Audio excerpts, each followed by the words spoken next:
Hello, hello, hello. This is William Rochelle, but you can call me Bill at UBU Live, and my special guest, Coach Wayne of VIP Transformative Living. Hey, Wayne, thanks for coming. you're welcome. Thanks for Uh, having me, Bill. of course, anytime. Um, Wayne and I met maybe a year ago, Wayne, in person. We were network friends over LinkedIn, and then I was looking for a job, and I think Wayne, you were looking at the time, and you spoke life into my existence when I needed it. I even think I wrote a post about gratitude. You said that you and your wife wake up every morning, and before you get out of bed, you go over what you guys are grateful for. Yeah. That stuck with me, and no one really recognizes sometimes the impact that small moments have on other people's lives. So I am excited to have you join the show. And from there, I will let you kind of talk about what you're doing right now. Sure. Thanks, Bill. And it was maybe a year ago we had been following each other. I certainly was following you because you're prolific in terms of your newsletters, and I was like, wow. And then I reached out and said, hey, let's connect. We'll do brunch, and I met you downtown Fort Lauderdale. We grabbed lunch. Downtown Hollywood. Hollywood, Hollywood, Yes, yes. and And I was embarrassed because it was a terrible vegan experience. That was good to me at one point, but the day you and I went, it wasn't that good. Go ahead. yeah, Sorry. it's all good. It's all good. I actually wasn't looking for work. I fired corporate America about 4 years ago and burnt all the ships on the beach. So there's no returning, no turning back. But I have the blessing and the fortune of having a wonderful, supportive wife. So, when you start a business as an entrepreneur, it typically, like a baby, has to crawl, has its diaper change and be fed on time and all that before it starts standing on its own. And so, when we went through my savings and just kept going, my wife was there. She stood by. So kudos to you, Dr. Audrey Dawson. And, Bill, we talked about gratitude that day because a lot of us wake up every morning and we start off our day with what's not happening for us. And we get into this, you know, uh, poor old me, the victimization chant, as it were. And one of the things, the first thing that we do when we get up, we open the blinds that leads out to a patio that opens up to water. We're in Miami. We're in not Miami, but we're in Florida. There's water everywhere. So we have a lake outside, a man-made lake, and we hear the birds. And I have a patio that has garden and stuff on it. And it's just beautiful when the sun filters in on the bed and we wake up, and it feels great to just know that we're on the right side of the soil when we get up. So we start off like that. And Bill, uh, for the last how many years, I've been an advocate for the upliftment of Black families. Started with youth work in New York, in Harlem, leading one of the country's oldest non-for-profit youth centers, overseeing 4 locations in Harlem, and spent nearly 2 decades doing that work, and was also involved with the Boys and Girls Club, setting up youth programs nationally for them. I'm a regular speaker on that platform, advocating for youth. And then we'll talk about it, but some serious life changes happened in my life, and that got me here to Florida. And coming to Florida, I got out of non-for-profit, Bill, and went into corporate, worked for corporate 30, as a matter of fact, as one of their leaders in their learning and development team. And, did a lot of work there, but there was an emptiness, wanted more. So we'll talk about that. Awesome. Awesome.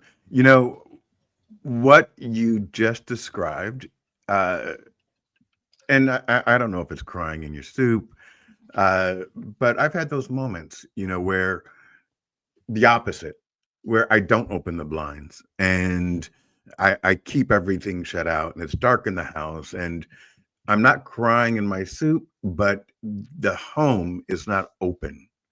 and it's not open to receive if everything is shut down. One of the things that I recently started doing, because you could tell depression, even if someone's not speaking it, you know, I had to clean up my house because my and I have a beautiful home. I live by the beach. Um, but the house represented something that I wasn't acting as if I was grateful for. You know, if you're stepping over a box and it's only you and two dogs living in the house, who's going to take that box and put it outside? So eventually you're living without gratitude, even though you're saying you're grateful. So gratitude takes more than just a statement. It takes effort and it takes action, opening the blinds, appreciating the scenery around you, speaking affirmations every morning before you get out of bed to reaffirm what you are grateful for. And sometimes it's not material. Sometimes it's your children, it's your family, it's your wife. Um, it's the bird that you hear, you know. And that day that you and I spoke, I remember that I started walking walk my dogs every morning, but I started walking my dogs and I was paying attention. I was paying attention to the birds that were chirping. I was paying attention to the peacock that lives across the street that I never really recognized. I was paying attention to, I don't know if you've ever done this, how when there's a gentle breeze in Florida, not when it's hot, but a gentle kind of sea breeze, how the trees kind of dance in the wind. Um, and all of that's magical, all of it. And once you have a heart filled with gratitude, you're able to attract more more abundance into your life. Now, I do have a question for you. That was a statement. I do have a question for you. When you say you burned all the boats, what exactly does that mean, or can you talk about that? Sure, absolutely. So, for the longest while, I've had a vision, and the vision had always been around serving men of color and the women who love them. Because as a Black man, that is my experience. I can speak to what I've had to deal with in terms of the struggles, as it were, being born Black and living in a country where that shows up oftentimes when you open the door before everything else. And so, working for so many years, and I'm from the Caribbean, I'm from Jamaica. In Jamaica, the majority, so let me just take you there. In Jamaica, the majority of folks that you're going to see, the people running the country, the people flying the planes, the people are they look like me. And so we're accustomed to feeling like first class citizen, well received, so to speak. And then when I got to the United States at a tender age, tender enough, in my early 20s, I realized that it was a whole new setting. And I had to look at identity in a different way. Not that I ever forgot that I was Black, but I was reminded daily that that could have been an issue. And so I decided that because some of the folks that I had spent a lot of time around in college and in my early career struggled because they had that false narrative about them not being good enough to overcome, among some other things. I decided that one day, initially it was called Change Institute. I sat with my good friend Sean Dove at Amy Ruth in Harlem on 116th Street about 25 years ago. And on a napkin, a proverbial napkin, we wrote That down what that's our, how ideas are started, right? yeah, we wrote on our vision. And at the time it was Change Institute. And I talked about doing the podcast and doing the book and doing the stage stuff and just all of this. And it took a while, 2 decades later, before I came up with the idea that if I was working for corporate and earning really good money, and I could do this for myself. I could do this for myself with a greater sense of fulfillment and have joy. And as I climbed even in corporate, I realized that there was something missing. You know, I've played the rules by the game. I went to school, I studied, I did the exams, I worked my way up. I was in leadership in both non-for-profit and corporate. And I had had a business years ago as a young man coming out of Jamaica traveling the Caribbean, setting up all-inclusive resorts in the late 80s. And so I had a taste of entrepreneurism. And what I knew was that nothing replaced the joy and the fulfillment when I called, as it were, my own shot. And I decided that when I stepped out of corporate this time, there was no turning back. And so, as Cortez did, I looked back, set alight all of the ships that were anchored on the port, and decided I was only moving one direction, and that would be forward.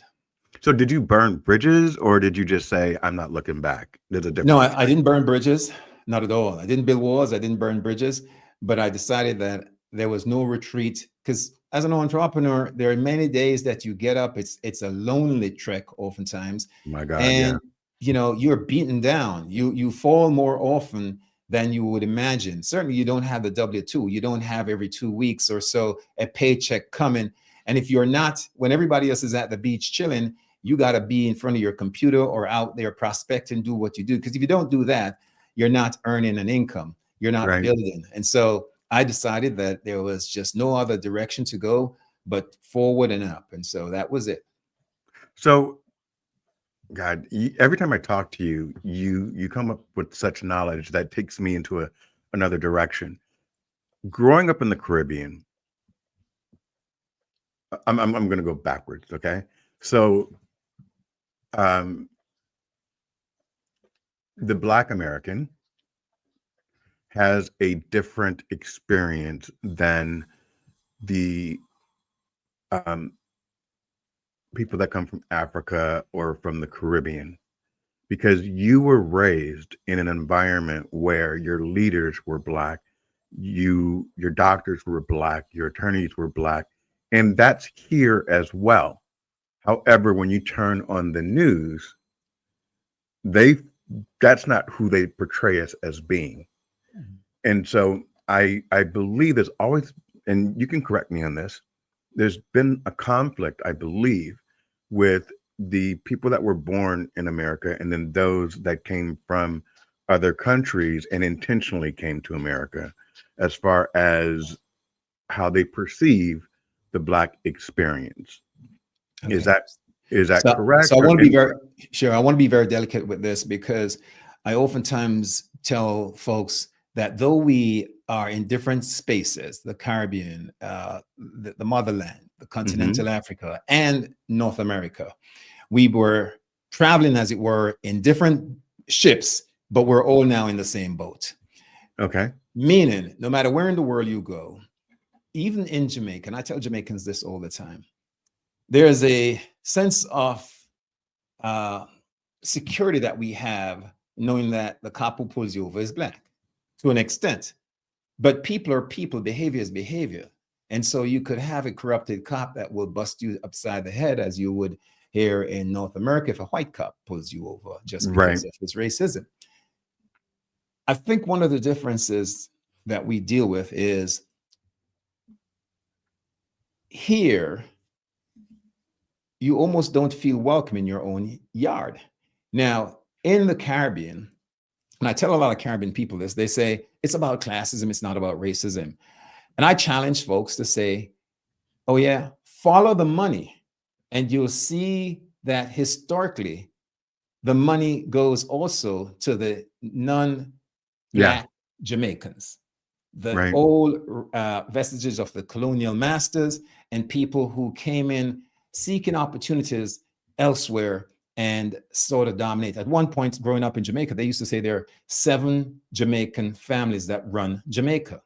Well, when you looked at those families, they didn't look like me, but they were Jamaicans. And Right. so, and so to be very brutally honest, Black folks everywhere have got to fight against a system that has smeared their identity as far as being whole. I call it, we suffer from what I call all across the poor syndrome, PAW. And that is, we have lost a sense of possibility. It's learned, I call it the poor syndrome, possibility, ability, and worthiness or worthlessness.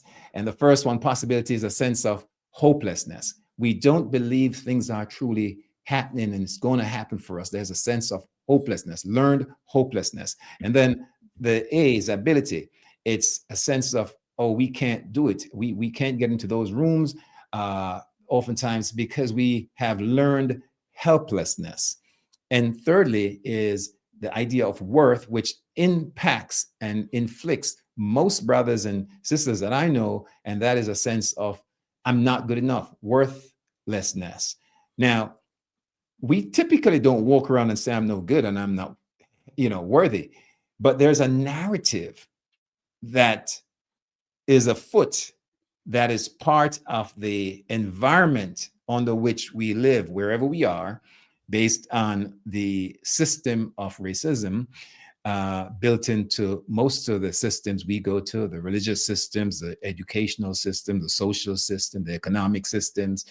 And because of those systems, this narrative, somehow we wind up falling into this as a trap. And generationally, we see the behaviors repeating ourselves that lets us fall into this sense of hopelessness, helplessness, and worthlessness. Got it. Um, so even within our own community, I had a conversation with uh, someone I refuse to name, but we're related, and she does very, very well for herself. And her claim is, there are certain people that don't want to do better than where they're at. And I find that once we're out of it, out of the once we've succeeded, we aren't always like you, willing to take a hand and pull the next person up. We're more apt to say, I made it, so why can't they? But if we don't have representation, if we don't have someone like you as a coach to go back and say, hey guys, you're more than where you're at, and let me kind of help you understand that, then the community gets lost. There's been a continued perspective that, first of all, I believe in desegregation. I don't believe in segregation, but there's a theory that when segregation did happen, or desegregation happened, the affluent Black people that were the beacons of the community moved out, which left the ones that couldn't get out there, and it gave them very few people to look up to. Do you understand that? So, in a way, oftentimes I hear my white counterparts speaking as to the situation that people of color are caught in America, almost as in the same tone or breath as you talk to a rape victim, in terms of double victimizing the rape victim. Oh, she dressed sexy, and so she earned it or deserved it. And so Wow. when we say that Black folks are responsible, yes, we believe in paying it forward and each one teaching one and lifting. But racism is about power and powerlessness. And so we can be discriminative, but the whole idea behind race is allowing one group of people, right, to disenfranchise another because they are in a position to empower themselves based on the barrier of race. So Black folks are not in a position to exude racism because we don't have the power. We don't run the organizations. We don't set the systems, right? And so we are, as it were, victims to that. Now, I would say the thinking in terms of how I work with the clients and people in my circle is not to accept that we have no way out, The answer is hope. The answer is having a clear vision and steps and strategizing and believing in yourself and believing in the Most High, right? Right. Because that, I think, is where we anchor and hold our hat. We must know that there's something, someone greater than us, right? In our community, we refer to that as God, right? Or Allah in some places. Whatever it is, Whoever you believe in, yeah. The right? point is, yes, of course. And the point is, when folks say that Black folks have moved out, let's be honest.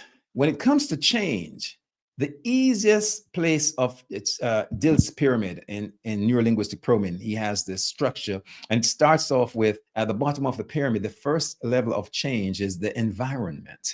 Right. So if you're seeking to change a behavior, you firstly change the environment, which means you can change the time of day that you do the thing or the place.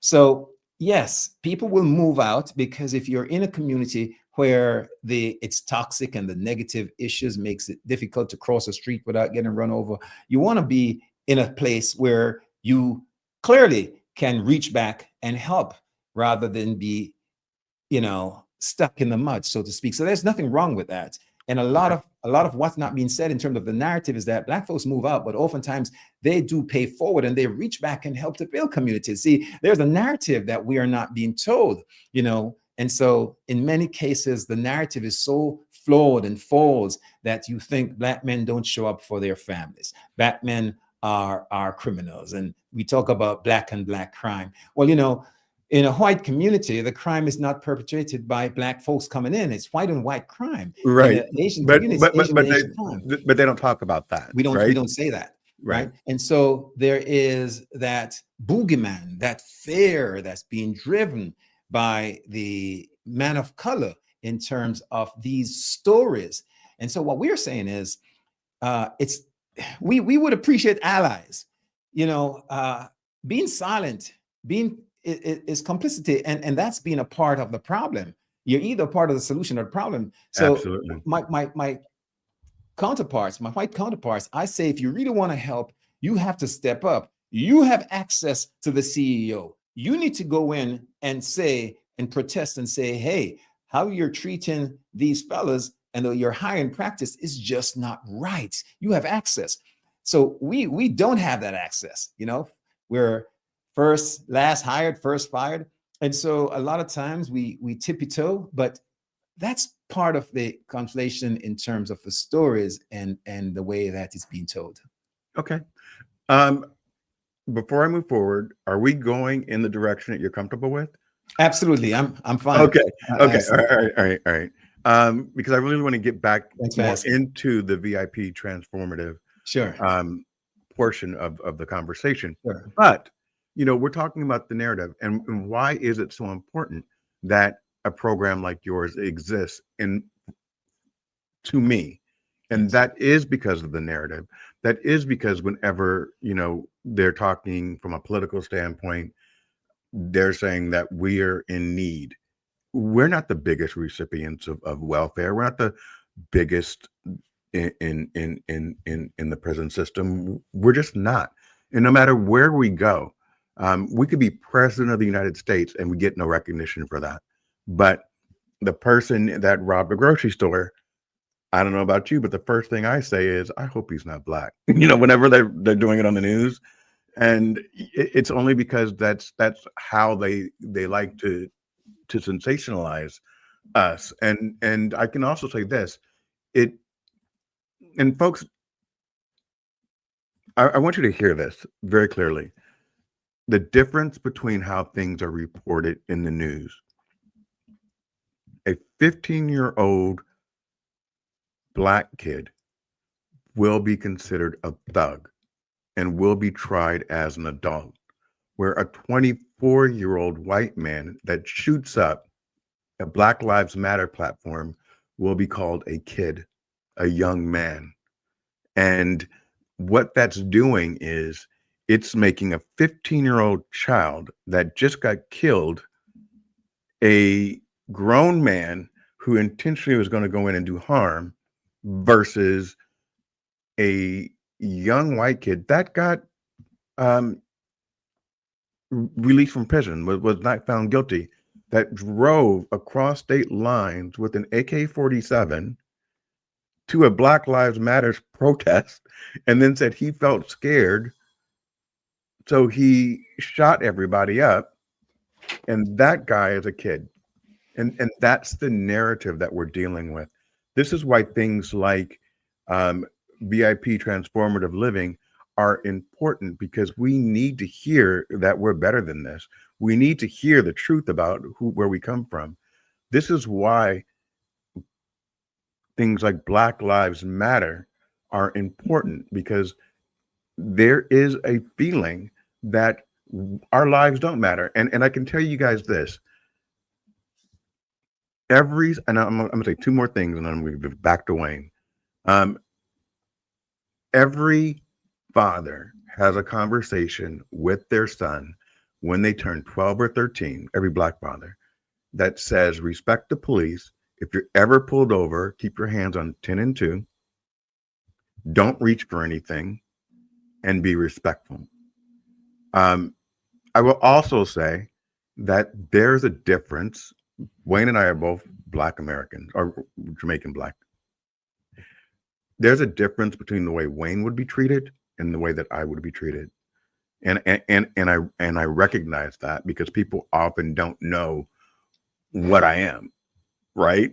Um, and even within the community, there's a difference between, and this dates back to our origins in America, a difference between how the affluent act versus the ones that are blue collar workers. At times, they kind of separate each other. So that's my 2 cents. And now I'm going to put myself on mute and listen to Wayne go through his coaching session. Well, the first thing is, when you hear the news, you know immediately if it's Black. If a color comes up, it's gonna be Black, right? If you hear no color, you know it's not a Black person. If there's no color, a man kills someone, shot up a school, you know it's not a Black person you're looking for, right? You're gonna hear it's a Black man if they're pointing fingers to make sure. See, let's go back to slavery. We're looking at several centuries ago, and I want to jump into VIP, but since you took it there with me, I think you're giving me permission to speak to it. Thank you, Bill. Let's go back to slavery. When the Portuguese and the Spanish were financing, as it were, or funding their territory, and they were looking for the machinery, which was hands and bodies, to get this work done, because they couldn't do it on their own. They came to Africa, and they kind of just divided Africa, as the Europeans did in the 1800s at the Berlin conference. They divided Africa, and they said, hey, you take these and I take this part. Well, at the time, there was a pope, right, who gave his blessings, saying, because the rest of the world was saying, hey, this doesn't look right, and they were afraid to do that. So the insurance was, this pope gave them blessing to say, but these are not true people. They don't have a soul. And because they don't have a soul, it was okay to enslave them and deal with the kind of slavery that eventually happened with Europe. The inhumane removal of the human identity. I mean, in the Constitution, even in the United States, we show up as 3/5 of a man. It just goes to show. And so all along, there has been a narrative that white folks have created, a story, his story, that's not true. It's fake. Talk about fake news. The entire history of Europeans and of America is built on fallacy and falsehood. But they have done that to make themselves a greater people than those folks that they have oppressed and suppressed all these centuries. If you told the truth will set you free, but it would also make you realize the follies of your ways and how you have leveraged an entire race of people to get on their backs so that you could be in the position that you are today. And that's still happening today, you know? So VIP, transformative living, the work I do, is based around helping people, and this is my belief, to reconnect with their, I like to say, reimagine their purpose, restore their values, and redefine their identity. It helps people to re-examine their core values. As a traditional people, we have strong, our ancestors had really strong values, values around family, values around discipline, values around our sense of spirituality and God and relationship with nature. And we believed in the essence of communication, collaboration, communal living. We borrowed living in America and in Europe and the Western world. What one of my coaches back in college, Dr. Len Jeffries, talked about the 3 Ds: death, domination, and destruction. That is the way of the European, finding it very difficult to live alongside in harmony with indigenous people and even with the land. Always about conquering, conflict, and conquest. And so I help people to re-examine values, to get to your core values, which is a spiritual thing. I help people also to deal with identity. Now, see, transformation happens, true transformation. We talked about environment earlier. That's transient changes, right? It doesn't have to Right. be permanent because you could move back tomorrow or the weather could change. But true transformation starts taking place when you change your I am, your sense of self, your sense of being, who you are. And that is a lot of work, but you have to then start, as it were, if you want to be successful and rich, you have to project, look forward, and become that man or woman before it happens. You have to take on that persona, create those habits, have that new thinking before it happens. I run the Preach, joke all my the time. man. I run the joke all the time, and I say, most time people who win the lotto, if you're poor, and most of the folks that have been winning the lotto aren't necessarily born with a golden spoon, within 3 to 5 years, they're declaring that they're broke again. Why? Yeah. Because no one trained them to be a millionaire before they got the money. So you have to be in that space. So identity is important. And then I like to think that when folks are in alignment, their values and belief system with their identity, your purpose finds you. Let me say that again. A lot of time we spend our life looking for purpose. It's never going to happen that you go out and, as it were, find purpose. Your purpose is a divine assignment. You were born with a purpose, and only you can fulfill your purpose. And so it resonates within you. It's always there. But the fact of the matter, we are so distracted and looking at shiny objects that we don't stay quiet enough to be obedient and listen to the whisper of the divine. Your purpose is calling you and waiting for you to jump out once it knocks.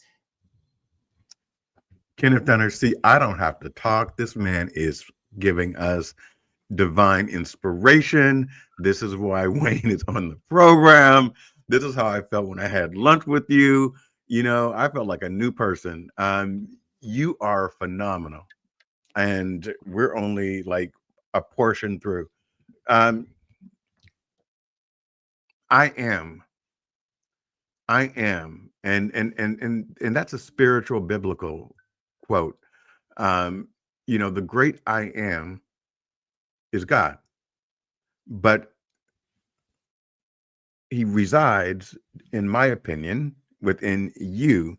So when you are saying I am, not only are you paying homage to God or the universe or whoever you are also saying and committing that you are divine and that you are a divine spiritual being, and that I am worthy of whatever God has put into me. I am uh, a beacon of light. I am someone that others can rely on. I am a good father. I am, like, everything about that is significant. And when you call on that, I believe what you're doing is you're attracting the divine back into your spirit. And you're saying that I am means now. in the moment. Not I will be, I am. Does that make sense? Yes, yes, you must claim it. The God you serve is a living and present God. And so if we're saying that we communicate and commune with God, you know, so the Bible, let's use that because perhaps the majority of the folks here in North America are Christians, if we were to choose a religion. But there's all the teachings that says man was made in the image of the Most High.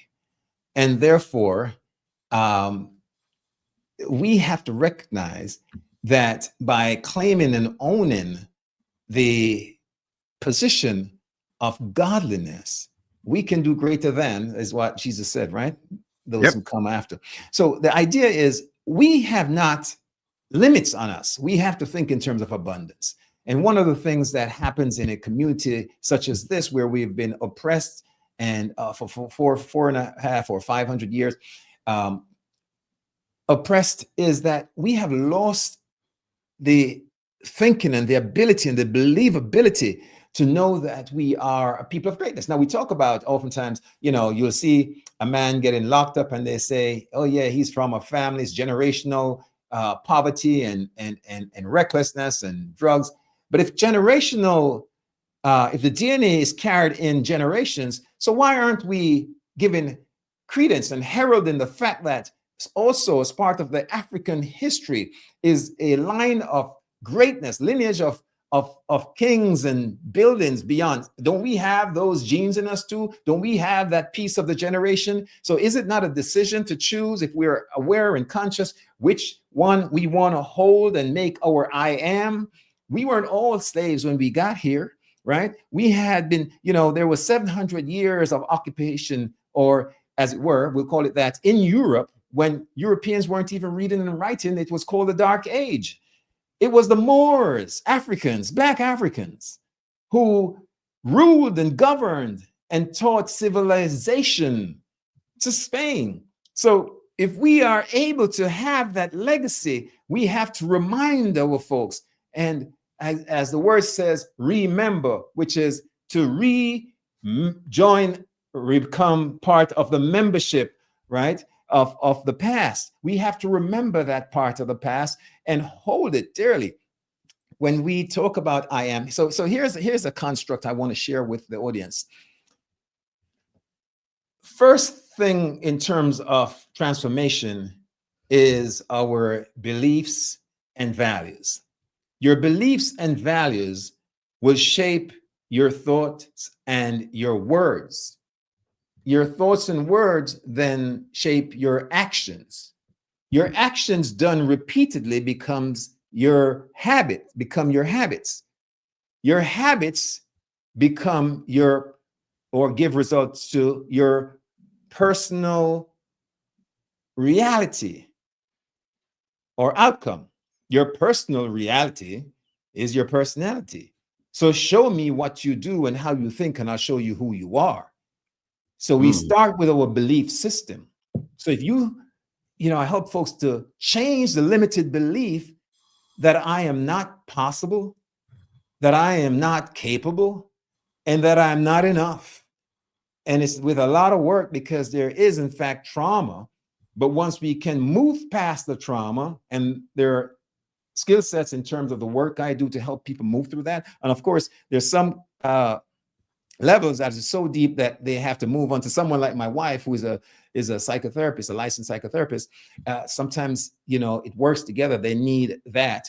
But coaching helps people to see the blind spots, gives you a 360 degree of what's going on, and allows you to pull from within. The thing about good coaching, Bill, is, you learn the skill set of asking powerful questions that raise possible possibilities. And once you allow people to look at themselves, they'll realize that they are, in fact, capable. That again, you are speaking truth to power. You were talking about kings and queens versus we weren't always slaves. I agree with that wholeheartedly. I also know that through our DNA, um, I don't know. I believe that through our DNA, we carry things within our souls from the past. And some of that was beaten out of us. Some of it was what we're hearing and what we're listening to. And one of the things it's in movies, it's in everything. Remember who you are. And you just made that quote, and it reminded me of something that occurred to me in 2010, 2011, when the market crashed. I was talking to a recruiter, and she was looking at my resume, and she said, "Your problem," which I didn't think I had a problem, "is that you've forgotten who you are. You've forgotten that because life with the downturn and everything else has drained you of that remembrance." And in that short moment, I was like, what does she mean, who I am? Because she was reading the paper and I was stuttering and I was looking down, and that pride and that resilience and that confidence was no longer there. I had to remember who I was. Um, so as we speak about the kings and the queens that we come from, we have to remind people, not just through speech, but remind them, have them tap into that source within them that can remember who they are. Does that Of make course. sense? And of course, not everybody came from a king or a queen, all right? I But did.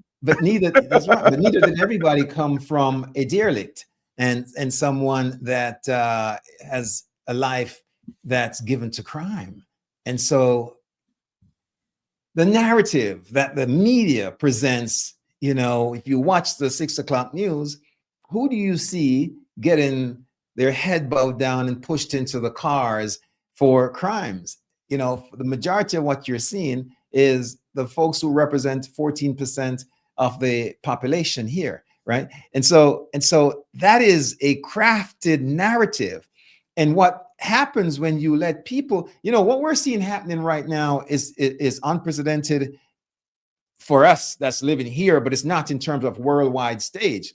We've seen this before. I mean, you even go to Colombia. A lot of my friends like Colombia. Oh, I want to live in Colombia. But Colombia have a history where they had a whitewash in Colombia, strategic system similar to what's happening in this country, where immigration rules really allowed for white Europeans to rush into Colombia at the same time trying to move the blacks into Cartagena and other places where they were restricted to move around and even to breed outside because they were. So what you're seeing, in this part of the world, the Portuguese and the Spanish, Brazil and these places, Brazil has the highest concentration of blacks that came out of slavery in terms of settlement. You would never imagine so if you saw the commercials or spoke to a Brazilian here in Miami. Right. Right. So we have to get real and understand that we have to start telling our story. And part of that agenda that we see right now, where the South American whites are allowed to come in quickly because they are being exterminated. South Not so. American or South African? South African, I beg your pardon. Thanks for Yeah. correction. South African, where everybody else's visa has been stalled, right? Where we're seeing our South American brothers and sisters, our brothers from Central America, right? All our Hispanic, Latino brothers and sisters being told that you fit the picture, the bill, and so you are a man of crime, and we're seeing people being sent out. This is not new. We have seen this before, and I don't want to get into there, but there's an issue that takes us to the whole idea, my thinking is, around even the abortion issue. I would just say this. Go into the abortion issue. Don't Okay. leave us hanging. Go into it. The What? birth rate of Europeans, whites, is at an all-time low. There are not Okay. enough whites being born to supplant or replace those that are dying. And so that's a crisis. Left to itself, white folks won't have that white purity after a while because they just won't. Let's let's look at Africa. Africa has 60% of its population as youth. So given just those continents, just given that those demographics, within a few generations, the idea of pure white lives is gone. How do you protect that? By any means necessary. But at the same time, the abortion piece, which See, as as a man, I don't think I have the right to tell any woman what to do with their body. So absolutely, so that's what I'm going to say. I don't have a position on it because unfortunately in America, the man can walk away. absolutely, You know, it's rare that a woman gets to walk away. And then if she does, the narrative of that is she's a horrible person. If absolutely, there's a single father, but the single mother is expected to get education, work, no help with childcare. Um, so I can't tell someone else what to do. absolutely. No, Um, I'm not advocating for it either. I'm just saying that these are the period. rules and the laws, and the people who set these are those that are in the echelons of the rich white men, Yeah, but right? have you heard? I'm sure you have. Have you heard about the? Have you heard about now? It's the life of the child, not the life of the mother, that is protected. So a woman could be dying, and before, okay, let me go back. As a man, you go in and you say that you're sick and you're having a heart attack. They're going to treat you immediately. In some states, if a woman does the same thing, they're going to check to see if she's pregnant first. And if she's pregnant, then they'll decide what they're going to do. So in those moments of life-saving care, the woman is less likely to get the same help that you would. Mhm. With that said, if she is pregnant, and this is happening right now, they will put that woman on life support to incubate the baby, Mhm. um, and the woman's brain dead. Mhm. Mhm. So what they're doing right now is using the body to produce children. It's almost like The Handmaid's Tale in a way, Yes, and it doesn't seem it honestly. It seems like we're in a bad movie. it is. It is. But even movies have intent, right? So when you look at a movie, people will say, "Oh, it's just a movie," but there's an intention in terms of what they want to get across. The laws are stipulated and formed because there's an intention. And I am a man that I was blessed to grow up with a very nurturing, loving mother and father. So that's my superpower. I don't have the story to tell about not having that. That is Right. my superpower. And I have two wonderful sisters who model womanhood at the highest level. My current wife and my daughters and women in my circle, period, are all about that power. I have the highest reverence for women. And so I'm not in a position to even get in a conversation, as shouldn't these guys in Congress or these guys that run Tesla. Oops, I'm sorry. Did I say that? I am not in a position to make those decisions, right? Right. And shouldn't. But all I'm teasing is that there is an intent behind these decisions. And let me just say this, folks. Just like people will say that DEI is about leveraging Black folks, and we really were not the most that benefited from it. It's the same thing when they talk about pregnancy and abortions. I'll let you in on a secret. A lot of white women, Black women, either don't have the insurance or can't afford to have it. So they're going to have the baby. They're going to have the baby. So who are the majority of folks using it? And I'll Right. just leave that alone. Um, do you want to take questions from the audience? Oh, I'm happy to. Does anyone want to come up on stage and join us? I can send you a link. Um, so Curtis Brooks made a statement. Is the woman not accountable for her decision? So, Curtis, I'm not sure what you mean by that. Do you mean is the decision to do what she wants with her body her own, or are you saying that if a woman lies with a man and becomes pregnant, he should be held accountable? Because it can go either way. So I'd like clarification on that statement. And if anyone wants to come up, just put it in the comments and I'll get you on stage.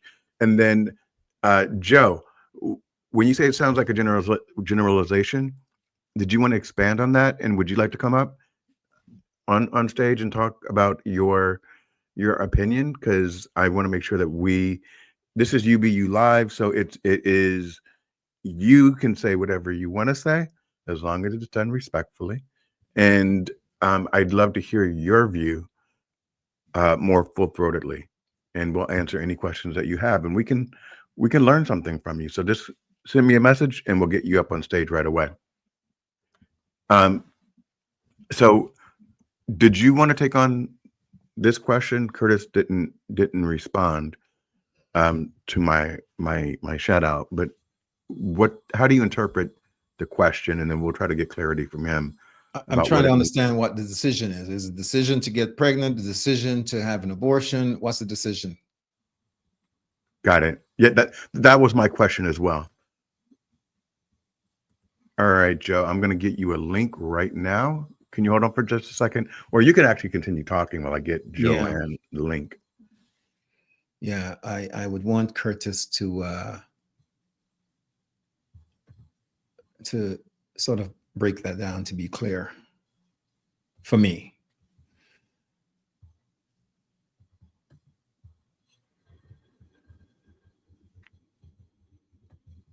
But what does it mean, Curtis? Woman lying with a man, so too does the man. Doesn't he make a decision in terms of she doesn't lie by herself? So I'm still not sure what you're asking a question, but I'm not sure what the position is that you're trying to bear out, my brother. Curtis is my brother. Oh, you know him? Yeah, I know him well. Okay. All right, Joe, I just sent you a link to get on stage. Hopefully she doesn't rip us apart, Wayne. But let's figure it out. Let's go. Let's go. Yeah, absolutely.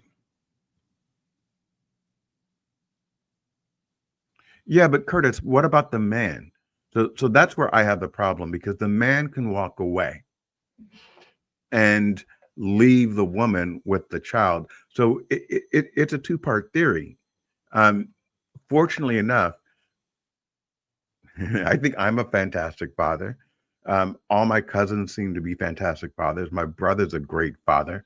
Right now, we are going through an entire resurgence of becoming great representation of fatherhood in our community in America. But in the 70s, 80s, 90s, the single mother basically was common.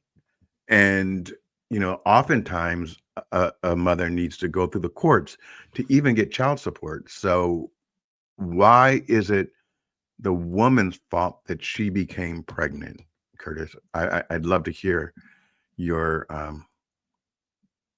answer. And Joe, I sent it to your LinkedIn email address. So if you go to LinkedIn, you should have an invite from me. I see another good brother, Joel. Huh? Joel Dudley. My wife is on. Beautiful. Your wife is on? Yeah, I saw her earlier. she's playing cards with her sister, so she's probably focused on winning the hand right now. Got it. So we're just waiting for Joe to jump in. How much Yeah, time do you have? Joe, we would love to hear you. I wanna be clear that I'm not here throwing mud at Darts? anyone. Yeah, I don't come from that school of I don't thought. think that. I don't think that's how you're coming across. Yeah. But let's just wait. So, how often do you have coaching sessions? Are they mostly individual? Yeah, we're moving towards doing some group stuff. Um, Oh, is that your wife, Audrey Dawson? yeah, that's OJ. Yeah. Hey, Audrey. Do you want to come on and talk about what a wonderful husband you have? Joel, a good brother. Yeah, Happy Sunday, everybody. it's been a great day. Um, don't know what's going on with Joe. I'm still waiting for her to connect. She says she got it. Yep. So, Uh, go ahead. I'll let you so talk. I just I believe that when we look at us as a people, it's easy to pick apart with differences because that is the way that you empower those who lead. If folks recognize that there is more power when we find our common elements and we're able to come together, then those that we turn to for leadership and guidance feel a sense and will lose that awesomeness in terms of the power they have. And so we have to start recognizing that we share more in common as a people, whether it's, you're from the South, the West, you're dark, you're light, you speak a different language. And once we start understanding that and coming, my wife tells me every day, come from a position of love. That is the mantra. I love the way that you really keep bringing your wife into the picture and talking about how you guys support each other. And what's excellent about that is it's an admission that no one does it alone. No one, no one does it alone. And everyone out there, I believe, needs some type of support system. And your wife seems like she is a very strong support system for you. You said she is a therapist? Yeah, she's a psychologist and So I'm going to stop she's talking great. because She's great at it. I don't want to be psychoanalyzed. Uh, I'm dealing with my own drama. I'm not saying it's the woman's fault. I'm just saying she too can make a decision to use some kind of protection to prevent the pregnancy. Yeah, but Curtis, you and I are going to just agree to say okay because the man can put on a condom too. Why does the woman always have to have contraception? Why is it the woman's responsibility that she gets pregnant? Uh, there are things hormonally that happen with contraception for women that some women's bodies can't take it. Um, there's a whole host of things. So, why can't the guy get a Support. vasectomy? And what's excellent about that. Joe, you might want to mute yourself. Hey, I remember you. Hi guys. Hi, Joe. Hi. Thanks for jumping on. I very much whoa. I don't know why am I so like close up? All right, I'm gonna like back it up here. No, I just am so glad that I kind of stumbled upon your room, and I think it's really informative and relevant to my life too. And I am part Mexican, and so I have part of my family that is pretty nervous at the moment, and there is a lot of similarities in some sorts of racism that happen in my family and happen to me in the court system, saying that I was basically an unfit mother, that my ex-husband was white and made a lot of money and got a great law firm, and I represented myself, and he didn't want to pay child support to me, so they were able to take my kids away from me, and everyone is devastated. And I'm devastated. That's all I ever wanted to do was be a mother.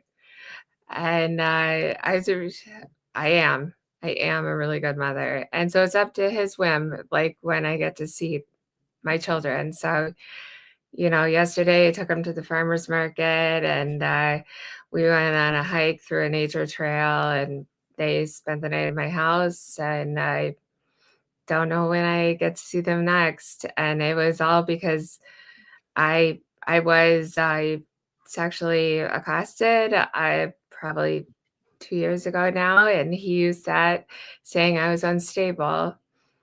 And so yeah, I didn't have the money to fight. I didn't have it. Like I have gone through every drop of savings. Like I've gone down to $100 in my bank account just to try. Like I'm on Snap. I mean, like it's exhausting. So I would like for you guys to be I don't know, maybe question the fact that right now, like some of the wealthy are uh, taking advantage of some of the impoverished, even though I have a graduate degree. I'm smart, I'm fun, I look white, but no, I'm not. But it is true that wealth affords you so many more privileges, and it's exhausting. It's fucking exhausting, and I am a good mom, and I want my children back, and I don't have a good lawyer to fight for it. So that's what I wanted to come say. And God, I'm still doing it. I still like have a smile on my face. I still have my garden outside and my dogs downstairs, and I'm doing it. And so I'm not, at the point where like life is a full wreck. I still talk to my kids every day. I love them. And so if anyone out there is listening who has been through just like a shit struggle, you can still do it. Yeah. You can Yeah. still smile sometimes. I'm gonna leave this one with Wayne. He is I'll mute. more the coach. Um, Wayne, would you like to respond? First, I want to say that you're enough and you are to be celebrated. And thank God that you find peace and joy in your garden and with your kids. You have so much to be grateful for. Every morning when you get up, you have you're first of all, you were selected. You are a special being. The Most High chose your womb to bring to life your children. How many children do you have? 3 children. So that's a gift. That's a special gift. And you have all that to be cheerful and live about. Now, it is true that we have a court system that he who pays the highest price oftentimes gets the best judgment. It's just the way it is. And it's not so there is justice and there's just us. And one group of folks wind up oftentimes not be in the space where they can necessarily afford the top tier lawyers. And so they don't get necessarily top tier defense all the time. Right. But you got to keep going, keep fighting. I would say that do you believe in something greater than yourself? If you believe in God, or I would say connect and pray a lot and believe a lot. And not only pray and believe, but take action. And the action you're going to take is continue to grow and to learn and to improve yourself. Don't allow what's happening on the other side, because that's an extra victory for your ex. if you are falling by the wayside, you need to be strong. You need to be powerful. You need to show up your fullest self. Yeah. And I would say if you can find a group, a support group with folks who believe in you, with folks who are not naysayers, but positive folks, that's helpful. And lastly, I would say too, if you're able to get some therapy, if that's something that you need, Yeah, I have therapy. um, okay, I would say take advantage of that. Yeah. And good luck with what you do. We love you. Thank you. I think, gosh, it's not talked enough about that, the women who have gone through this type of situation where, I'm driving, a 2007 Honda CRV, and like has his Maserati out front, and like sends his lawyer to do everything, and I'm just like going to like the free family law counseling, and I want to rip my hair out because like everything is so connected within the court system. Like, oh, okay, like the GAL said, probably she's not fit to be a mother when I have done nothing but get these children out of my womb and breastfeed them for 15 months each. And like, it's unfair. It's wrong. And I still find joy in my life, and I really do. You need to find joy in your life, but it must feel like other people's struggles with whatever you black struggles, they being fucking pulled over. I grew up in Philadelphia. I was with a lot of black friends who were pulled over, like, fuck the police. Joe, I'll ask And you this question because I know there's some other folks trying to yeah, get yeah, in. I'm sorry. But Okay, no, yeah, no, no, that's fine. I don't want to leave you in the raw like that. So I would say to you, I'm going to ask you this one question. Do yeah. you see yourself as a good mother? Oh, yes. Do Yes. you love yourself? Yes, I do. Do you love your children? Yes. Then you have everything to be positive, to be optimistic, and to go. Yeah. You should be able to rest your head with your spirit clear and clean as you continue to give your children the best of yourself. That's all you can do. Don't Yeah. let anybody determine who you are. Don't let anybody call you out of your name. Don't let anybody stamp an identity on who you are. Least of all, your ex, but the court system, Yeah. nobody. Stand But it firm. was akin to The Handmaids, because I feel like I had these children and they like were ripped from me, and because his new wife can't have children, and now she's asking them to call her mom. And Joe, I want to suggest to you that be careful of the language you use. Don't say rip, because rip, when you Yep. use language like that, what it does is it resonates with your sense of being. It brings it to that I am space where it makes it reality, right? So I want you to, when you talk about your children, when you talk about you and your situation, I want you to only focus on positive, powerful language and keep that true. If Yeah. you have to write it down, write it down. But that's Yeah, how I but want we you to need define change, yourself. and I Yeah, am strong, and I am absolutely. going to evoke change. I love it. I love it. Thank Quick, you. quick question for the audience. Christine Bailey, are you asking Joe to connect with you or for us to connect with you? And then Michael Rivers, you should have a link in your LinkedIn inbox to join the show. Just click on that and you'll be right on. Uh, Joe, I feel for you, but I also believe that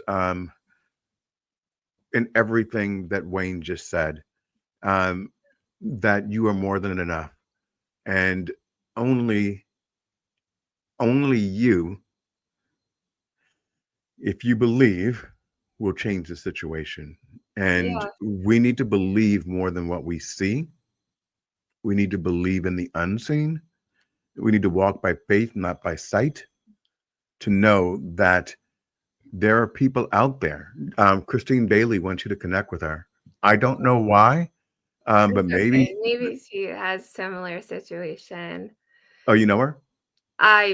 No, but I think I've seen her before in a podcast, but So connect with her because we don't know why you're here. We don't know why we chose to bring you up, but someone out there is listening to your story. And yes, Christine is saying, connect with me now.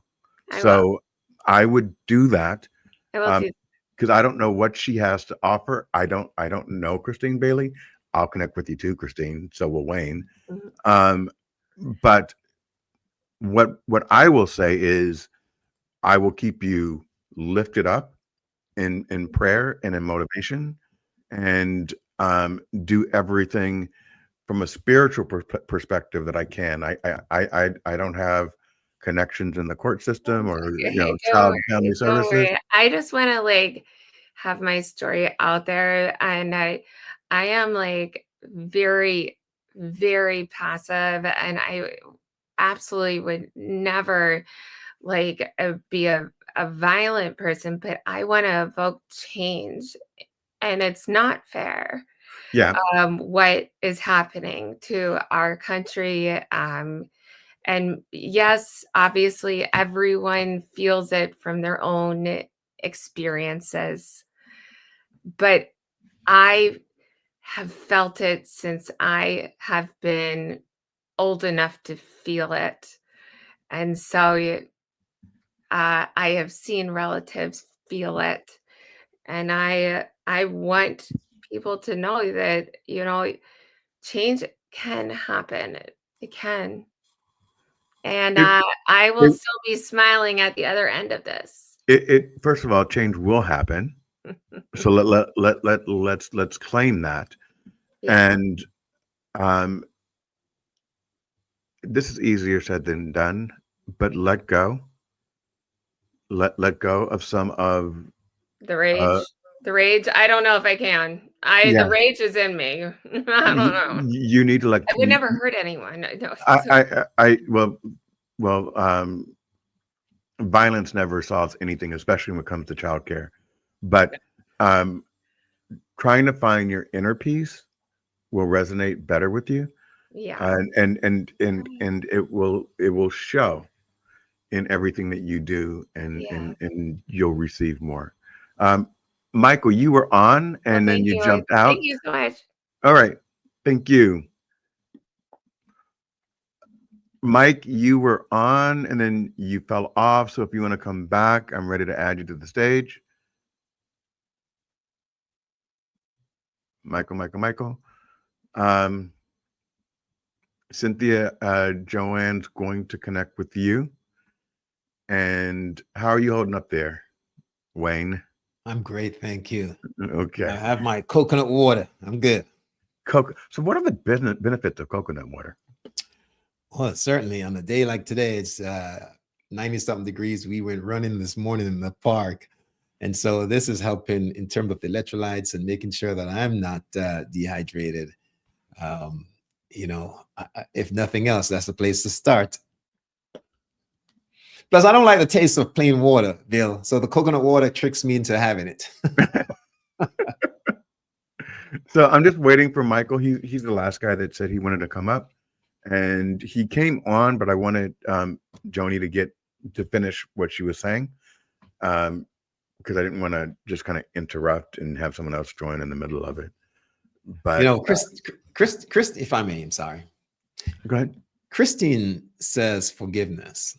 And this is tough because when you feel like you are a target of an assault, whether it's through the system, verbally or physically, it's hard to turn around and, as it were, turn the other cheek and forgive. But as you've heard, it often says when you forgive, you're actually giving yourself an opportunity so you can move forward. Because the other person oftentimes is not, you don't condone their behavior by forgiving. You give yourself permission to move past that block and allow yourself space so you can grow and get out of the muck. I 100% agree with you. Michael Rivers, welcome, my friend.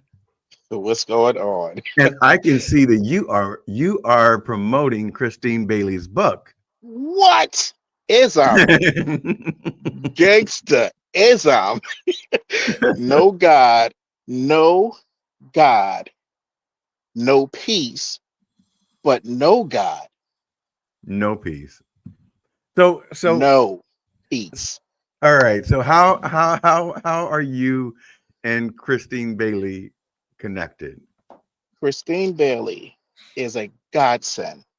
Christine Bailey, I discovered on um, the LinkedIn audio room before this new format took over.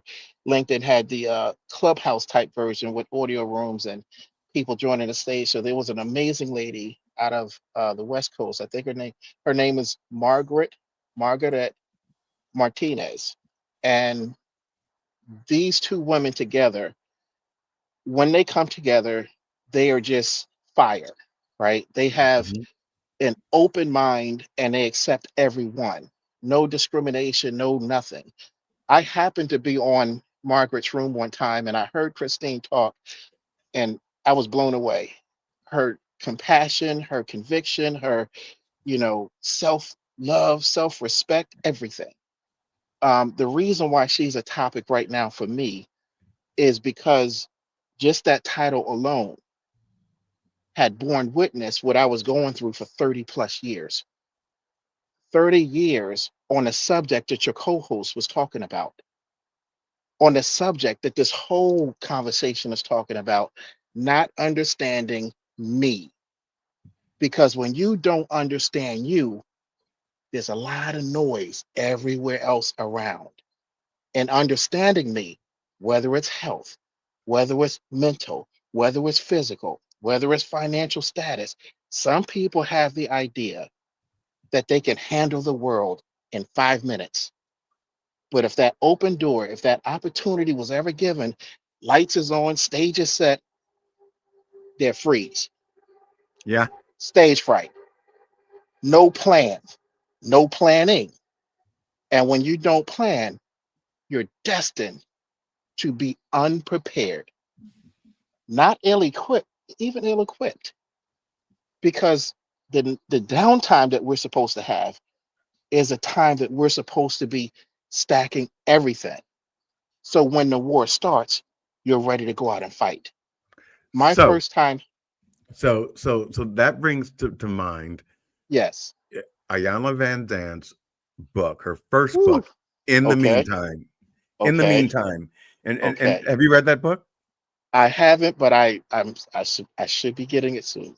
So Ayanna Van Zant's In the Meantime means that right now, if you're unemployed, Mm, okay, you just don't sit around. You prepare for the job that you want. Right correct. now, if you're single, you make a side of your bed that's ready for someone to join. Right Yes, now, if you want to own a house, you need to, in the meantime, make sure that what you're renting is yes, up to par and that you're appreciative of it and all the other great stuff. And a lot of us, in the meantime, instead of preparing for God's blessing, we're mm, sitting there worrying about it and we're talking about it and we're dragging ourselves down. And so when our blessing comes, we're not ready for it. It goes back to that don't, if you stay ready, you don't have to get ready. there you go. There you go. Um, so you are powerful and Wayne is powerful. And you Wayne, guys, yeah, you guys talk because I'm gonna mute myself because I bet you this is gonna be a great conversation. Wayne, I honor you so much. I honor you Um, because you were fortunate in life, whether you call God, the universe, Lord, whatever you call, time, situation, and circumstance allowed you to find your half, your companion, that person that when people don't have time and space to talk to their partner, to their companion, to their mom, dad, brother, sister, aunt, colleague, coworker, you could turn to your right and say, "Hey, babe, right side. Hey, yeah. babe, Do you know what type of relief that is by itself? Brother Just Mike, to have a human. Oh, it doesn't fall on deaf ears or hardened hearts when I tell you that I know how blessed I am. But I want to share that this was not happen chance, meaning I crafted as did my wife exactly our coming together. We met each other in college 30 years ago and went our separate ways in terms of developed different families. And when both of us fell on failed relationships, through the magic of Facebook, we reconnected. woo! No, you But, did. but but here's the thing, and Bill, I have a 5:30 call that I have to jump on as well. Oh, No, we're good. We're good. Yeah. We're good. So, but here's the thing that I share. When you give a list of what you don't want, what happens? You get more of it. If you yes, start sir. saying, I don't want this woman, I don't want that man, I don't want, people say the universe hears it, but it's kind of like the reticular activating system in part of the brain that helps us to survive. So if you saw, for example, a tiger in the woods, right? Mm, You're trained to see others to know that it will attack you. People hmm. use the excuse, my wife just changed her car. And now we're noticing that there's more cars of that type on the street than ever before. Yeah. I never in my life even saw that car before. I would just drive by. So this is what happens. The same is true because the brain doesn't know the difference. It doesn't differentiate, is what the psychologists are saying, teaching us, between what's real and what's imagined. And Hmm. so if you keep saying what you don't want, you are actually, as it were, creating neurons, pathways to get more of what you don't want. So Mm, my wife and I knew that we stood on similar values. hmm. We knew our sense of self and identity, who we were, how we were going to show up. And we understood that we had a greater why.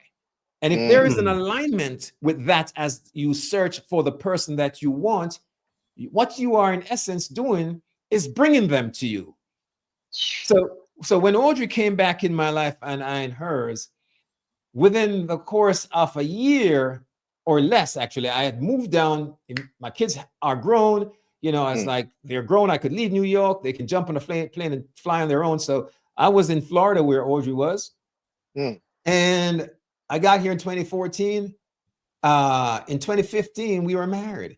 There was no playing Beautiful, around, and we're happily beautiful, married because beautiful. you can craft your relationship by putting it out there, by, as Bill says, becoming the person you need to be Mm, before it gets there and Yep. showing up. If you want to be a king, you got to dress like a king, walk like a right, king, talk like a right, king, think like a king, right. and people will give you your regency. Brother Mm, Bill, mm, mm. Okay. You're So what I'm going amazing. to do right now, Mike, because we're going to stay on for a minute because I want to talk to you about next week. Sure. Wayne, you yes, have a sir. hard cutoff. So let's get you to give your final thoughts and then we'll let you bow out gracefully. Hopefully you enjoyed the conversation. Love it. Thank you. I just want to say that it's all about hope. I think there's a lot of uncertainty happening right now, not just in North America, but across the entire world.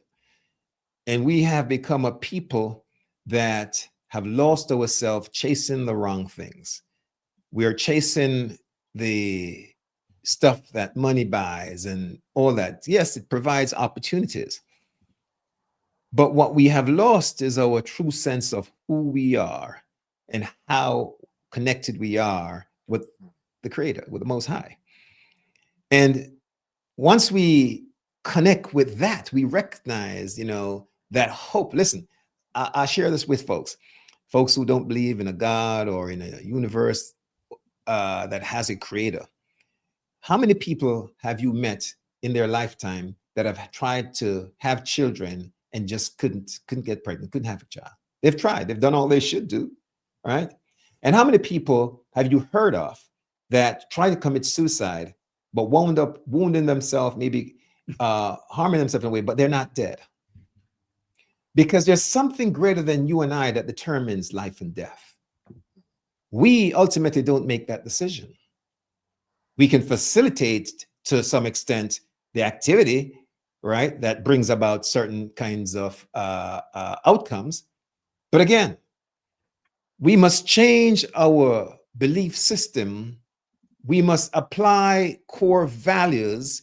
We must change our thoughts, our words, our actions, our habits, and therefore get a better result. It all becomes important to us to do this at the highest level in terms of our faith and our belief, and that fact that we're not alone and there's hope. Fantastic. Wayne, will you come back? I would be happy to. Appreciate you. Woo. Amen. Because you have dropped some knowledge. Hopefully, the people out there can feel it. It's very, very authentic, and it just comes across, man. And I am so lucky to have met you, Thank you. and I appreciate it all the time. I think I even wrote an article about you one time, but Wow.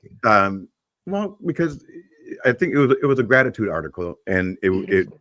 I find inspiration everywhere. So when I met him, I think I just kind of whatever's on my mind, I write about. Wayne, go to your 5:30. Thank you. I appreciate you, Mike. Hang on. We're going to close out the show, so it won't be long, but we're going to talk about next week. I think you're going to be our guest. Yes. And Wayne, Audrey, you guys have a great weekend and a really great week. Wake up with gratitude every morning. Love you guys. Love you too. Thanks so All right, much. man. Love you. Have Thank a great you. weekend. Bye-bye. Michael, What's going on, William? How you doing? I'm doing great. I'm doing great. So Wow. you said next Sunday you want to come on. Is that correct? Sure. If there's yes, So next definitely Sunday is next not Sunday. planned. Next Sunday's not planned. The next Sunday is. So Okay. if you're committed, yes, you can come on. I would love to have you. I would love to have you and Christine Bailey if she wants to show up as well. Go ahead. And one other, Christiana T. Johnson, and maybe Ola, maybe two or three others So I try to to keep it round it to out. I kind of try to keep it to four. Okay. So including me, so that we Okay. all have a chance to talk. Understood. Um, Okay. but you and I will have a side conversation Got about you. who you want to come on. And Okay. you know what? This is your show. This is a platform that I Wow. give Thank to you. everybody to just be Yes. themselves. Okay. And I like diverse kind of topics and diverse people. And Hmm. perhaps what we'll do is we could make it so that you and I start the show, and then Okay. 15 minutes in, Christine comes on, and then Perfect. 15 minutes in, the other person comes Perfect. on. So everyone gets, Perfect. you say the whole hour, and then everyone else gets like kind of, oh, here she is, or here they are. And Okay. and we'll make it work in whatever way you And want it to. that sounds perfect. I those mm, what's happening now and the Mhm. season that I'm in indirectly is impacting every single one that I've been connected to along this journey. There are people all around the world that seemingly have two main things: social disconnection and um, res- financial and unbalance, not understanding how to make both work. What you said earlier about um, being prepared in that waiting time, my mind thinks back to 30 years ago when I thought I was ready to have a child. 30 years ago, it was a 2 year commitment that got cut down to 6 months because both of us broke our vow to each other. And when we least expected, it was that third chord on the way. Got So, it. what we understood would take 2 years, round the clock, no sleep, driving until you tired, her, you know, everything else compounded. But whoever thought tradition, cultures, I speak English, she didn't. Her values, her culture, dishonor, disrespectful. When children come in the world and that marriage is not in place, it's a Mm, dishonor. I didn't understand at the time her culture. because I'm American only, Yeah. geographically challenged. And when you don't take time, and It, you, uh, it's how we're raised. I mean, really, it if we're is, not exposed, then we don't know what we're you're getting not, into. and look how many people you impact on their side of the family because we didn't take time to understand the dynamics of cultures, not even understanding ourselves. But Right. you were about to say something because this is a oof, So I want to save it for next week thank because you, thank one of you. the things that because it's called UBU Live. What one of the things I like to do with my first show, and you're Hmm. kind of breaking this tradition, is I normally don't have any conversation with the person about what we're going to talk about before we Oh, do it. And I don't.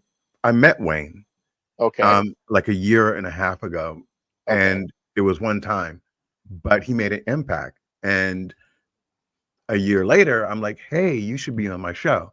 And he was beautiful. like, "Yeah, I'll come on." So, like, our Okay, conversation today was the okay. first real conversation we've had in a year.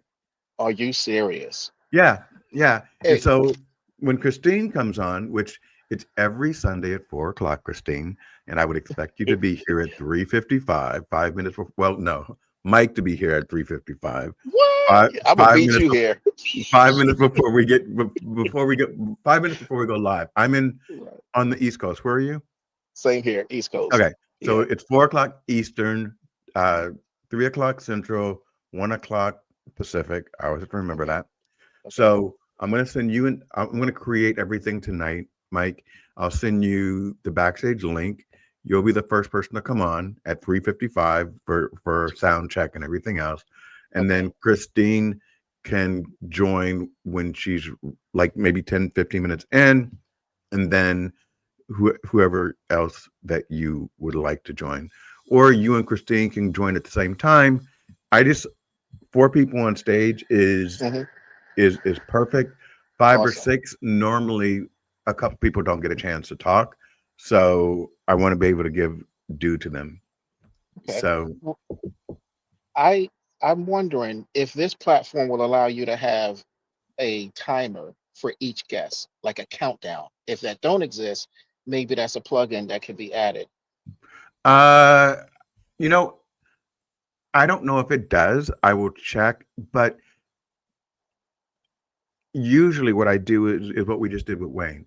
Hmm. Wayne said, um, Wayne said, I have a 5:30 hard cut.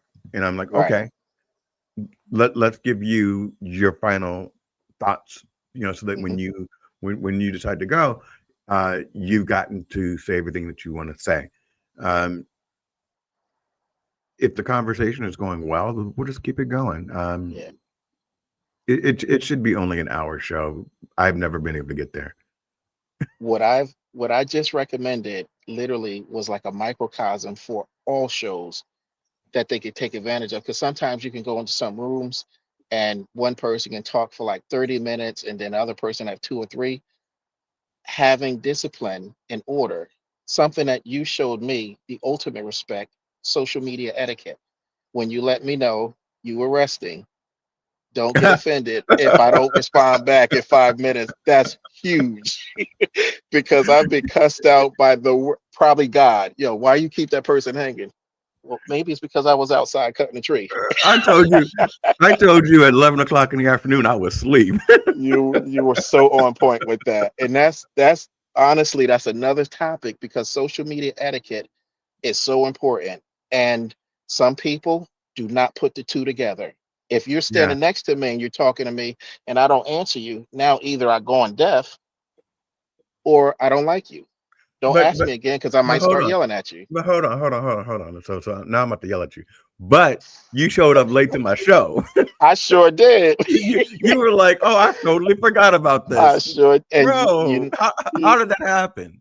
you You know know? why? Because social media etiquette, God blessed me to read your message right in time because there were fires that I was putting out. And you would think that a person was getting ready to take their life. They were like at the last end. And I'm like, are you serious? And then I realized, oh, false alarm. Let me get back to my normal routine because one thing I don't like is when somebody cry wolf.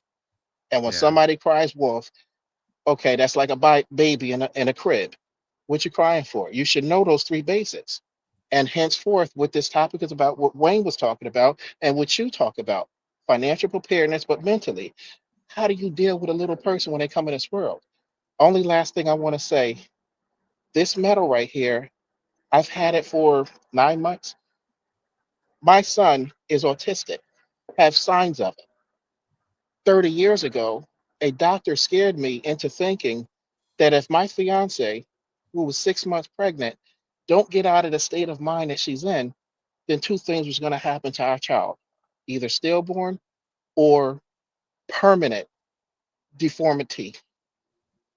My mind went 12 years ahead and I got in shock. And I thought about what would happen if my child would come off a bus, short bus, with a breath like I thought the worst, and shame, fear, like, what was I doing? How did I let this happen? All it's like when Jesus was on that mountain, his whole life flashed in front of him. I thought about what would happen with me. Would I be looked at as what would my child or daughter so much? Now God saw fit to bless me with my second born, who had that, but not that severe. Another topic altogether. But the thing is, I'm so glad of his achievements. When his sister told me that he was in the Olympics, he beat everybody in track and basketball.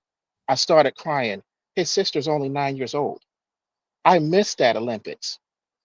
Supposed to be in Brooklyn. I'm here in PA. Mike, you're the dad. Why weren't you there? Everybody was waiting for me to show up. But my son showed up and showed out. Today, I vow to wear this forever because it's a permanent reminder for me 30 years ago. Life is life, period. No matter what. You Yeah. show up and you stand in and you be there. That's my message. But at the end of the day, I love the heck out of your bro. And I only read when you we were on the show the other day with Annie, and I seen you when you said hi, Oh, Michael. That's why I reached out to you, not okay. knowing you from a I don't hey, I know you're a great guy now, but okay, stranger, how you doing? Yeah. Yeah. Now I'm here. So You know, look at what's the that's odds? one of the things I like about the whole LinkedIn experience, the whole podcast Yes. experience. And Yes. just for those that don't know, we're broadcasting right now on LinkedIn, YouTube, and on Facebook. So Wow. we're I think it only tracks I don't think the viewer count is right because Got you. after I close out, it shows like 500 impressions and 500 views and 90 comments and right now That's it's showing awesome. three. So it's not um tracking all three platforms at the same time. Got you. My Got you. question for you, if I may ask, Hmm. is what happened 30 years ago with the child? 30 years ago, she was not allowed to live. Okay. She had a miscarriage. Okay. It took me 5 years to get over the fact that I wasn't going to be with her.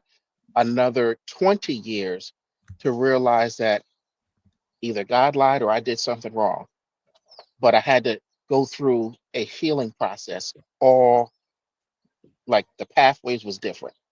But Yeah. that's another show because I can open up a great can, a lot of rabbit holes. But how much time do we have? Because I see 138. That's Uh already spent. yeah, we're about to wrap up. Okay. What does MAC mean? Multicultural Arts Commission So it's not, is it's not makeup. no, no, no, no. Multicultural. It was born out of the Caribbean Arts Foundation. My colleague and I, we made history in Atlantic City by bringing 15 million people to one website in one day when our press release was released. We put on the What? first, yeah, we put on the first ever Caribbean festival in Atlantic City on a world famous boardwalk. We did Okay. that without no corporate sponsor, without no financial backing, just the pennies out of our pocket. But just because my colleague believed in the unity of humanity, Yep. he sat on that vision for 10 years. And when he was introduced to me, he said, I want you to introduce this to the commander in chief. 10 years, he didn't want nobody else to steal it. When he heard how I communicated, he liked my disposition. He believed that I was genuine. 2 weeks, we were in the mayor's office. 15 seconds later, he said, "What do you want?" He gave us the whole boardwalk and Bader Field, There you go. 104 148 acres in Atlantic City. And my friend that introduced me to Keith, he was like, "No, stop being greedy. You don't need that." I said, "You tripping?" I said, "We got a crowd, from Brooklyn, New York. They bring 2, 3, 4 million people every year to their Labor Day parade. Our event was exactly 1 week after theirs. The goal was to bring Brooklyn down to Atlantic City to close out the Caribbean theme up in the Northeast before Nice. it goes on to Florida. We were successful with it. We just didn't have my event.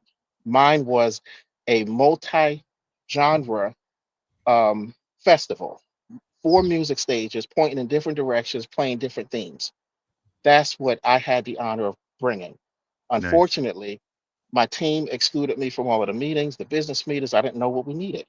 And if they would have told me, I would have brought plenty of sponsors to the table because they had groups and security, all of this stuff. But at the end of the day, what didn't happen in Atlantic City the following year, Philadelphia made it happen. They just reversed the roles where it was supposed to be at. They surnamed it Made in America. Nice.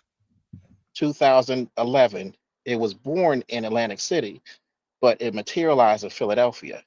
And from my knowledge, one of the um entertainment attorneys had shared with me that my template gave birth to these other multi-genre festivals that happen all throughout the world.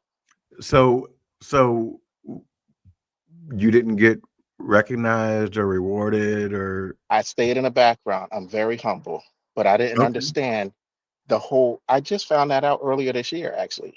When the lawyer had no, last year when he was vetting me, he asked me 2 questions about my claim that I made, and that second question, he said, "You know what?" He said, "You're a wise man." He said, "A certain I don't know if I could even say the big event that happens in Texas every year, but yeah, South by Southwest, Coachella. Okay. There's a Made in America on the West Coast in Los Angeles. All of those things were basically a macrocosm for the microcosm that I started. And at the end of the day, that attorney, very credible, very, very credible. And if I say his name, I mean your impression is going to go through the roof. So I have to learn to stop name dropping Yeah. because the wrong, like, who he think he is. Well, also if you're in litigation for anything, you don't want to talk about it No, anyway. yeah, no, no, So let's yeah, respect that privacy so that definitely. you don't say something wrong and then all of a sudden they're like, ah, he's in breach. Yeah, yeah, Um, no, I'm very, very excited to have you, thank you, Christine, um, and whoever else you want on the show next Sunday. I okay, will I will wait for you to give me your guest list sure, and we will do the show around you and William, what you want to talk about thank and you, we'll make it just, one hell of a show. thank you, William. You're All right. amazing. I'm I so think honored. so. Kenneth, And I no one else does, but I believe I'm fantastic. and you brought up the I am statement. I put Yes. something in our link. I am, and it's a recording that I had shared with my then 6 and 8 year old. I am, and the importance of it. It's in the link. I don't want to, spoil it, but Okay. in this chat, I think you're going to appreciate what you hear. I also have an Audible, and Okay. there is a book that I used to go to sleep with called I Am, Mm, and it really was just like it. I believe in the power of suggestion. I believe that you need to put things on even while you're going to sleep that yes. remind you of all the things that you need to edify your experience. And there's two things that I do now. One is based on Wayne, Mm-hmm. and then the other is my own. I make sure Mm, that when I go to sleep, I go mm-hmm. to sleep with something that is spiritually aligned with where Mm, I want to be.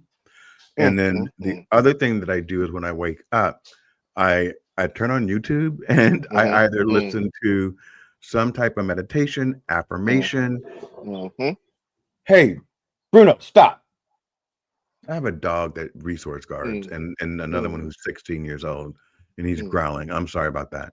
Um, I wake up to before I turn on the news or anything, I make hmm sure what I go to sleep with hmm is something that is spiritually uplifting, and what I wake mm, up to is something that is calm. And when I say mm, wake up, it means like when you woke me up this morning. hmm Like I wake up and I turn it on and then I shut my eyes and go back to sleep. Amen. You Right, know, so I wake up right. maybe 30 minutes before I'm supposed to actually get out of bed That's amazing. and then listen to it and drift back off, but you're still taking it in. We are kin in spirit and in mind. When my little ones are with me, I had a habit of playing the book of Proverbs on repeat in my Wi-Fi boom system. So you hear the deep tone and scriptures throughout the night. Some people don't know how to put their children to bed when it's time. Yep. Soon as that word come on, they're out. And that word is just meditating, and you'll see a difference when they wake up. You know that Peaceful, not that yelling. hold on before I let you go. Because I'm not really that into gospel music, but Hmm there's this one song by CC Winans that I used whenever I was down, I would play it Mm. over and over and over again. And let Please me don't let it see. be pray. No, no, no, no, no. Okay. It wasn't. It is. I can't believe it's not coming up right away. Um, Mm-mm-mm. CC Winans. Powerful. yeah, it was. Hmm. I'll send it to you. It's like Okay. it's about being a warrior or something like that. Mm. Can't wait to hear it. Oh, waging war. Waging war. Okay. Yeah, All right. Waging war.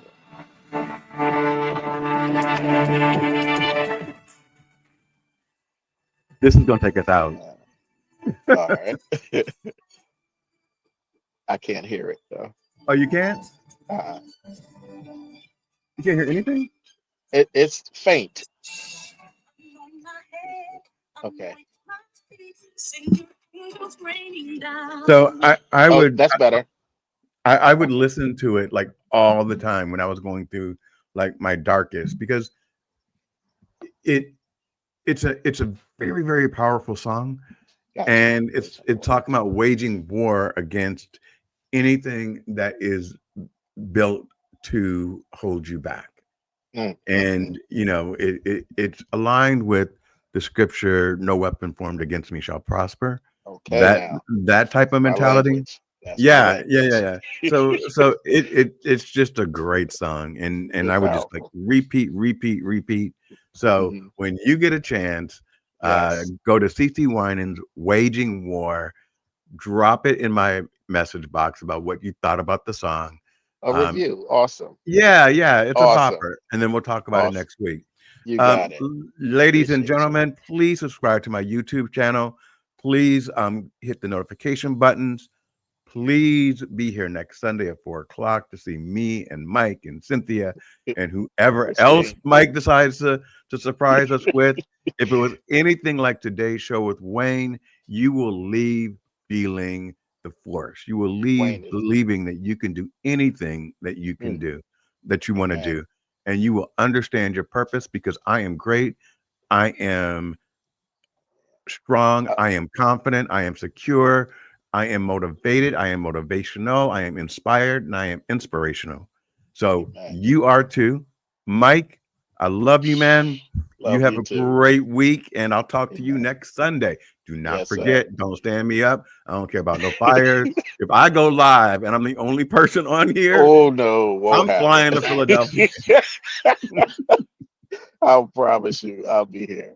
All Meet right, you. man. Have a good week. Thank Bye, you. You Cynthia. Thank too. you very much. Bye, Kenneth. Bye, Christine. everyone that All joined. right. Oh, Christine. Sorry. Christine Bye, Bailey. Yeah. Christine. All And right. bye, Curtis.